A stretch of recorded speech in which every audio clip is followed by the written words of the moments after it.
Kwa upande wa eneo la uvuvi na ukulima wa mazao baharini, ndugu waandishi wa habari, sekta ya uvuvi inajumuisha uvuvi mdogo mdogo, uvuvi wa kati na uvuvi wa bahari kuu, ukulima na ufugaji na ukulima wa mazao baharini pamoja na shughuli za uhifadhi wa bahari. Napenda nichukue nafasi hii kukiri kwamba sekta hii imeleta mabadiliko makubwa kwa wananchi na taifa kwa ujumla chini ya uongozi wa Mheshimiwa Dr. Hussein Ali Mwinyi kwa uwezeshwaji uliofanywa na serikali kupitia Wizara ya Uchumi wa Bluu na Uvuvi kwa kuwapatia wajasiriamali wa sekta hii vifaa vya kufanyia kazi kama vile boti za uvuvi na pia ukulima wa mwani,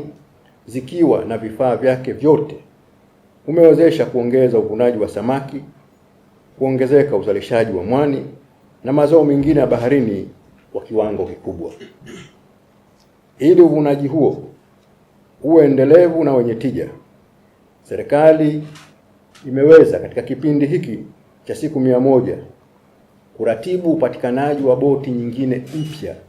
ambazo zitakuwa na ukubwa zaidi kulinganisha na boti zilizotolewa kipindi cha awali, hizi zikiwa na urefu wa mita 7 na kuendelea.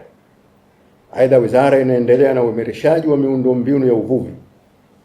ikiwa katika maeneo mbalimbali hapa Zanzibar, na moja ya miundombinu hiyo ni pamoja na matayarisho kwa mara ya kwanza ya ujenzi wa bandari kubwa ya uvuvi. Ndani ya kipindi cha siku 100 maandalizi ya ujenzi wa bandari hiyo yamefanyika, ikiwemo suala la kufanya upembuzi yakinifu kwa maana ya feasibility study, lakini pia kutambua eneo litakalojengwa bandari hiyo ambalo ni eneo la Fungurefu, eneo la Ngalawa, lakini pia wizara imefanikiwa kuweza kupata mchoro